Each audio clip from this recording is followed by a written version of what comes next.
On July 5th, 2013, Montreal Main and Atlantic Train 2 parked at Knott's for a crew change. The engineer was named Thomas Harding, and he parked his train on the main line for the night. The train consisted of 5 locomotives, a buffer car, a remote control caboose, and 72.111 tank cars. The lead locomotive was GE C30-7, an XBN unit. 5017, the said caboose.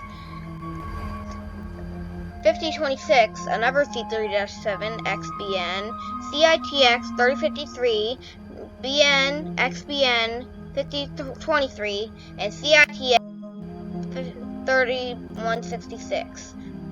Behind was a boxcar, playing as a buffer car, and 72.111 tank cars.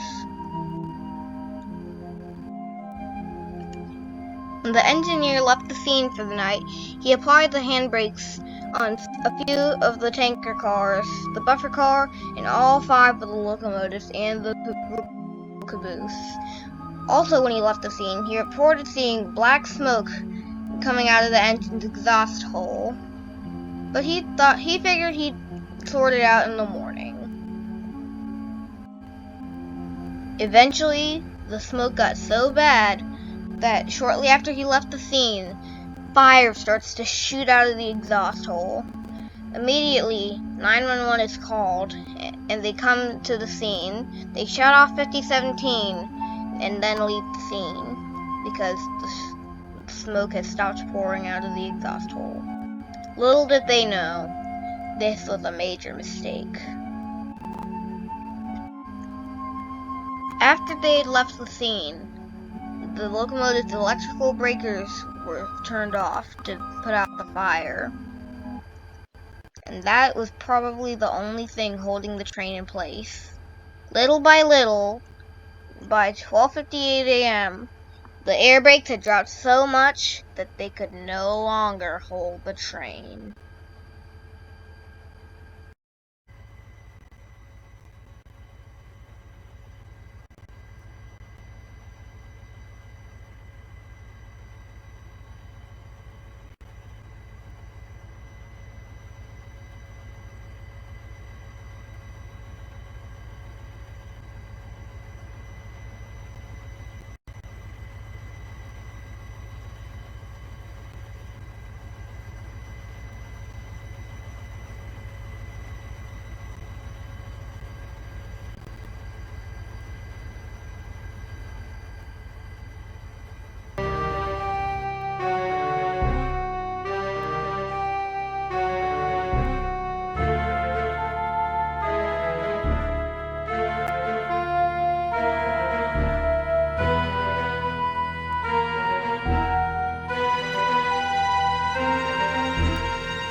At 1:14 a.m., MMA 002, an unmanned train, is headed towards Lac-Megantic with no one on board and nothing to stop it.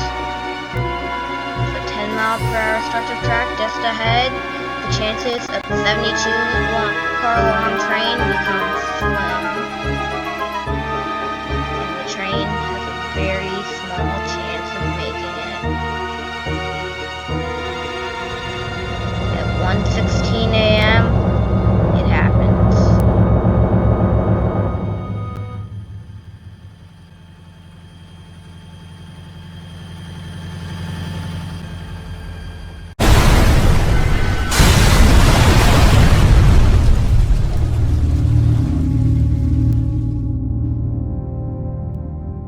Five out of the 72 tank cars on the train derailed and explode, causing an inferno that consumed 47 people, all of them found dead, or presumed dead after being missing for a long time. The fire was eventually put out 2 days later and was under control. The NTSB immediately gets on the scene and tries to come to a conclusion. They eventually discovered that The lead locomotive, 5017, it had undergone major repairs back in October 2012 at MMA's repair shops.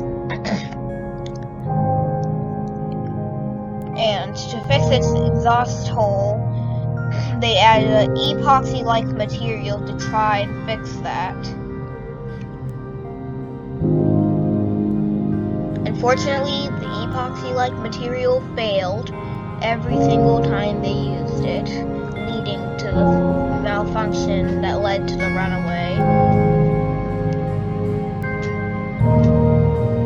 After MMA went bankrupt in 2014 due to stopping crude oil hauling, since the Lac-Megantic rail disaster completely destroyed their oil contract, 5017 was left in a siding and eventually scrapped sometime in 2020.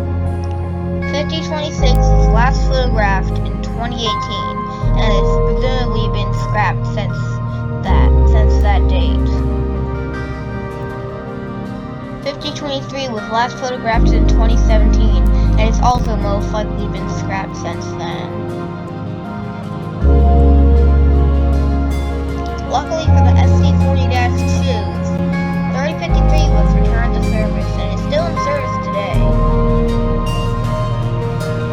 CEFX 3166 is also still with us.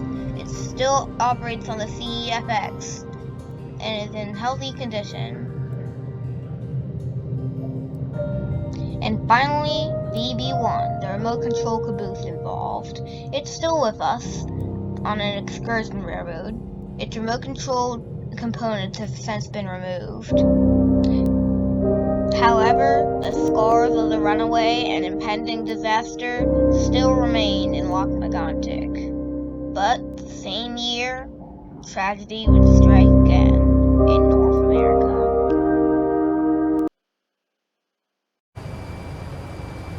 December 30th, 2013, BNSF grain train 6990 is traveling through Casselton, North Dakota. The train has 3 locomotives pulling the train. The lead engine is ES44AC 6990, another ES44AC 6833, and at the back of the train was DPU 6745. The train was hauling over 100 cars of grain.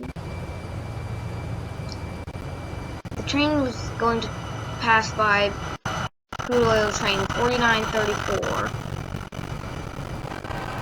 but all of a sudden, something goes wrong.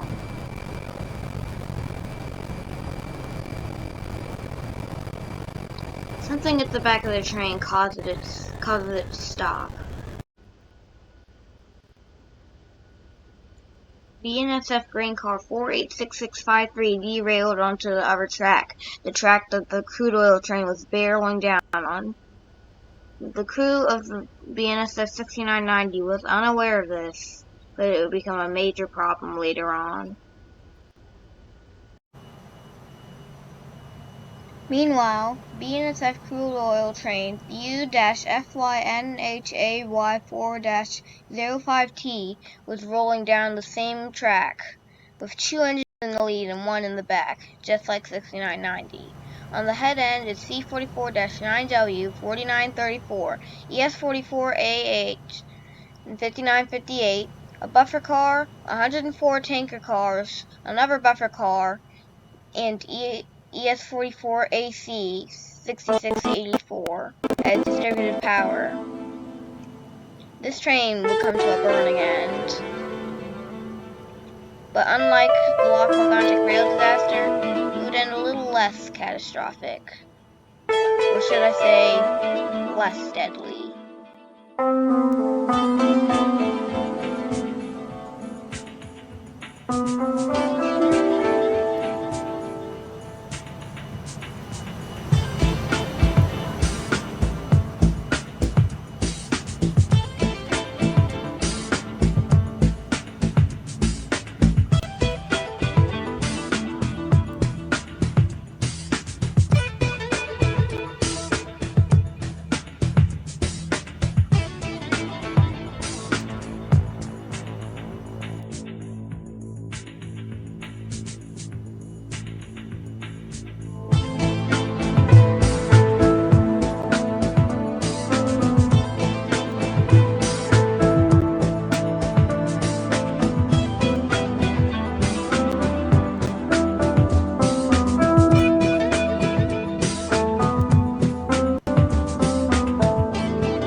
Then everything happens at once.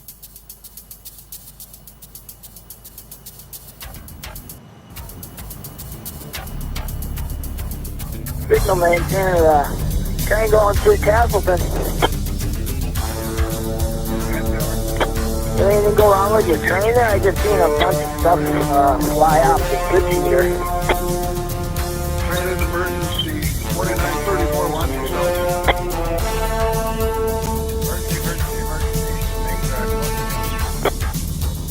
You're all stopped at Casselton here. 69 understand your emergency there. I'll make one. Don't stop now. That's correct. And 4934 stopping there. Yeah, make one. 4934, you guys stopping there.